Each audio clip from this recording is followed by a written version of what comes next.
Halo semuanya, selamat datang di video review jurnal kali ini. Pada kesempatan ini, saya akan membahas sebuah penelitian yang sangat penting dalam dunia navigasi dan pemetaan modern, terutama untuk teknologi berbasis GNSS. Jurnal yang akan saya ulas berjudul Ambiguity Residual Constraint Based Precise Point Positioning with Partial Ambiguity Resolution, atau yang lebih dikenal dengan metode PPP-PRC. Penelitian ini dikembangkan oleh Hong Lei Qin dan timnya, dan diterbitkan dalam jurnal Sensor. Menariknya, riset ini mencoba menjawab salah satu kelemahan terbesar dari teknik Precise Point Positioning, yaitu waktu konvergensi yang lama dan ketergantungan pada jaringan koneksi eksternal. Bayangkan, jika kita bekerja di daerah terpencil, di tengah laut, pegunungan, atau saat mengoperasikan UAV, di wilayah tanpa internet. Pada kondisi seperti itu, metode seperti RTK tidak bisa digunakan, dan PPP konvensional membutuhkan waktu puluhan menit sebelum akurasinya stabil. Nah, disinilah PPP-PRC hadir sebagai solusi inovatif yang mampu mempercepat proses konvergensi meskipun tanpa jaringan koneksi real-time. Pada video ini, saya akan membahas secara lengkap bagaimana teknologi PPP-PRC bekerja, mengapa metode ini menjadi terobosan penting, bagaimana hasil eksperimennya, serta apa saja potensi pengembangannya di masa depan. Jadi, pastikan kalian mengikuti video ini sampai selesai agar memahami kenapa PPP-PRC menjadi salah satu pendekatan paling menarik untuk navigasi presisi tinggi di wilayah tanpa infrastruktur. Fun fact-nya teman-teman, penelitian ini direview dalam rangka UTS Mobile Computing oleh saya sendiri, yaitu Andreas Christian dengan NIM 2023-23031. Dengan fokus pada metode PPPRC sebagai solusi peningkatan akurasi positioning GNSS tanpa jaringan real-time. Latar belakang riset, Precise Point Positioning atau PPP merupakan teknik penentuan posisi presisi tinggi yang hanya menggunakan satu receiver GNSS tanpa memerlukan base station lokal seperti metode RTK. Teknologi ini sangat penting dan banyak digunakan dalam navigasi presisi, survei geodesi, autonomous vehicle, pemetaan topografi, dan juga aplikasi militer. Namun, PPP konvensional memiliki kelemahan utama, yaitu waktu konvergensi yang lama di mana sistem membutuhkan puluhan menit untuk mencapai akurasi stabil cm. Selain itu, banyak metode penguatan PPP seperti ambiguity resolution mengharuskan adanya jaringan koreksi eksternal yang tidak selalu tersedia di daerah terpencil. Di sini ada beberapa permasalahan dan dampaknya, seperti waktu konferensi yang lama, tadi puluhan menit. Dampaknya tidak ideal untuk aplikasi real time. Masalahnya yang kedua itu ada menghasilkan solusi float atau ambiguity tidak integer.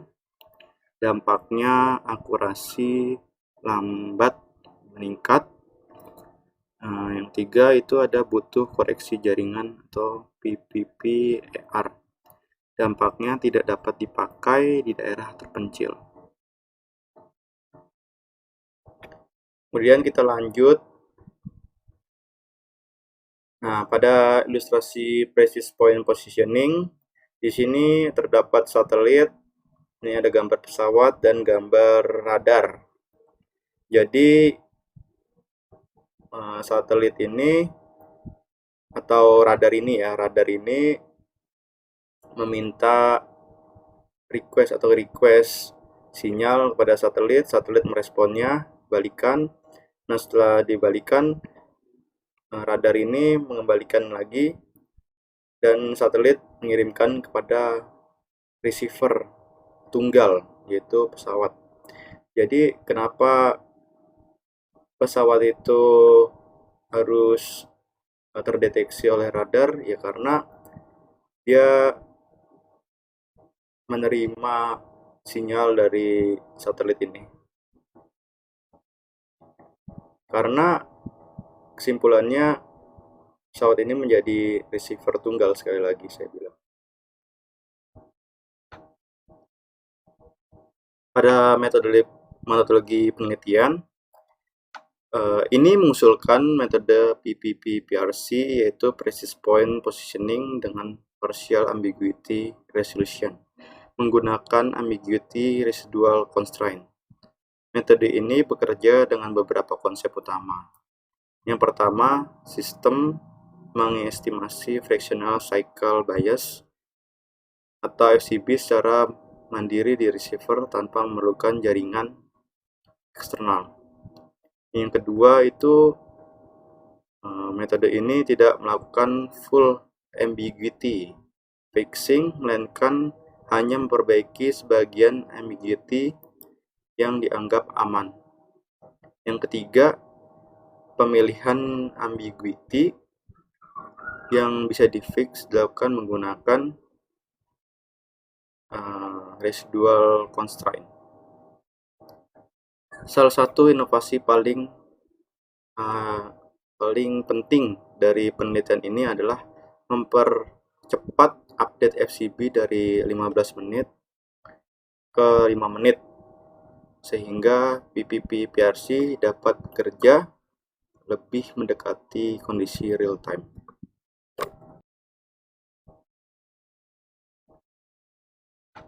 Nah, pada teknologi dan istilah penting, di beberapa istilah teknis perlu dipahami. Yang pertama, PPP atau Precise Point Positioning merupakan metode yang menentukan posisi hanya menggunakan sinyal satelit dengan model orbit presisi. Tentu saja ini berbeda dari RTK. PPP tidak memerlukan base station. Contohnya drone survei di Papua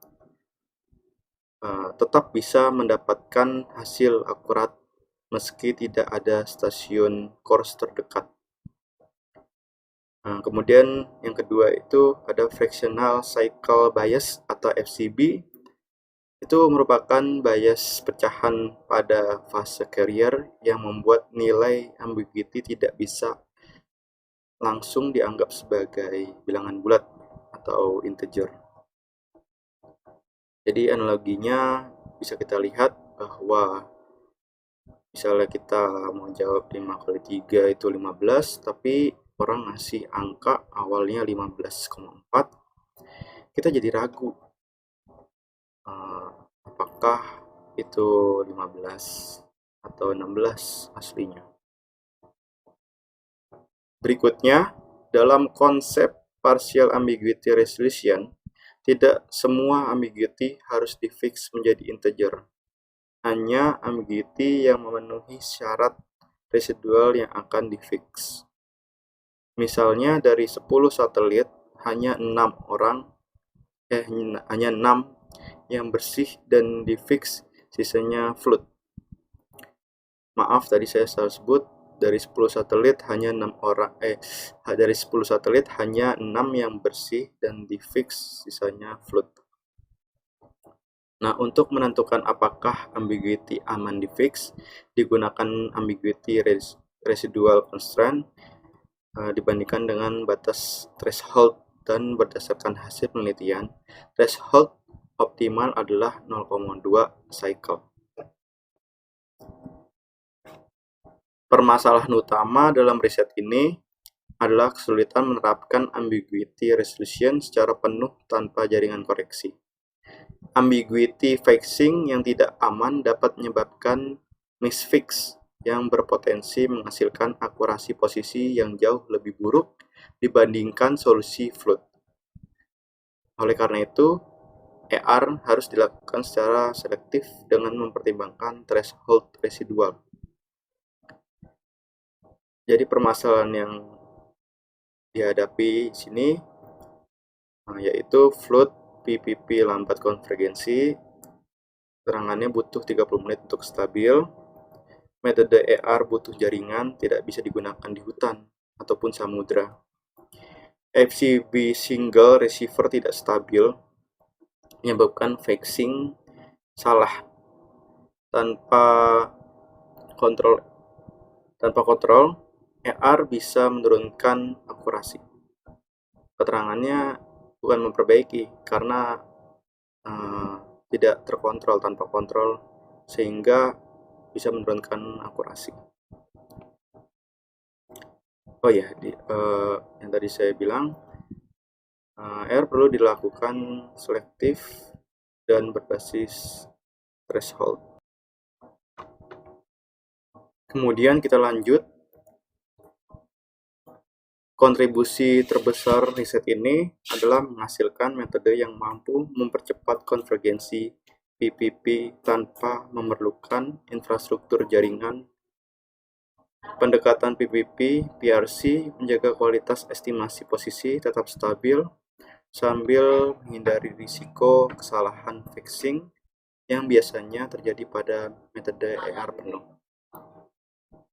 Kontribusi utama riset ini ada beberapa dampak juga, dan kontribusinya yang pertama itu ada FCB self estimation atau tanpa jaringan, dan dampaknya ER bisa di daerah terpencil.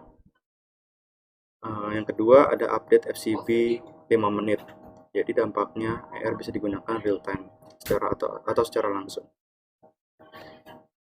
Yang ketiga ada ambiguity residual threshold 0,2 cycle, dampaknya fixing lebih aman.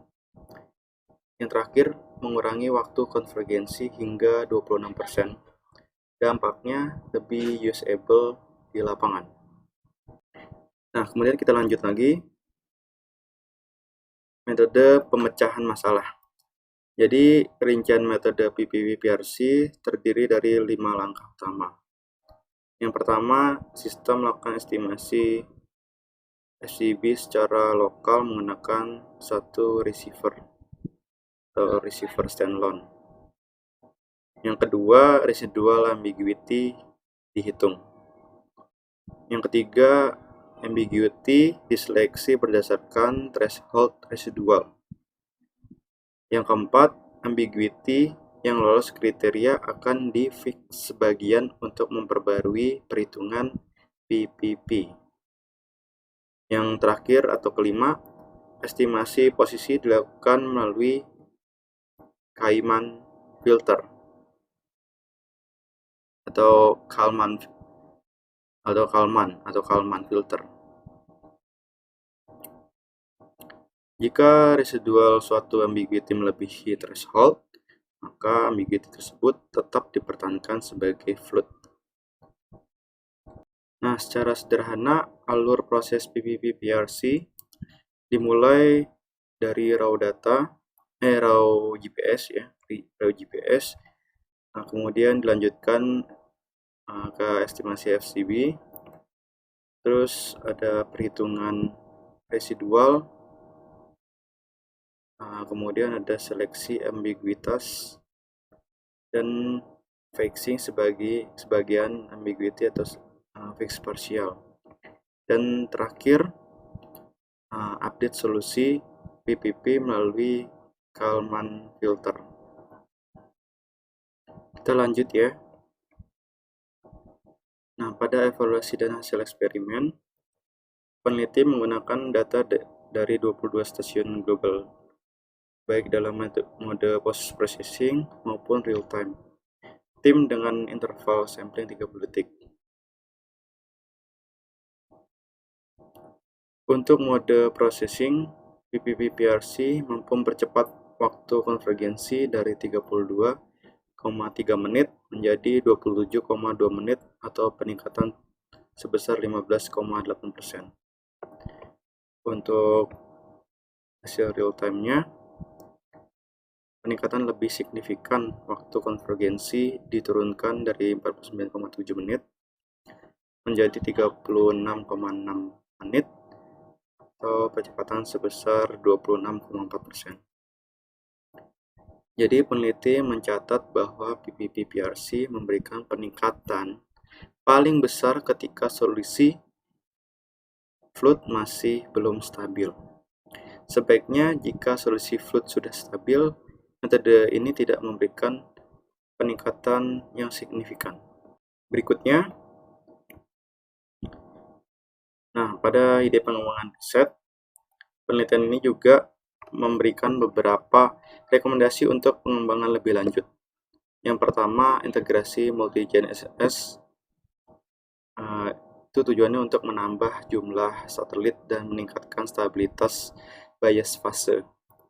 Kemudian yang kedua, penerapan machine learning, terutama model deep learning, untuk memprediksi perubahan FCB secara lebih presisi.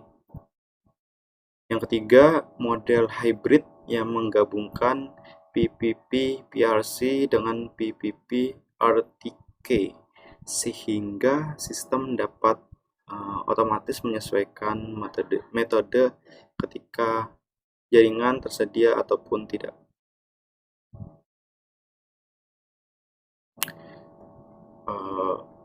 Ada beberapa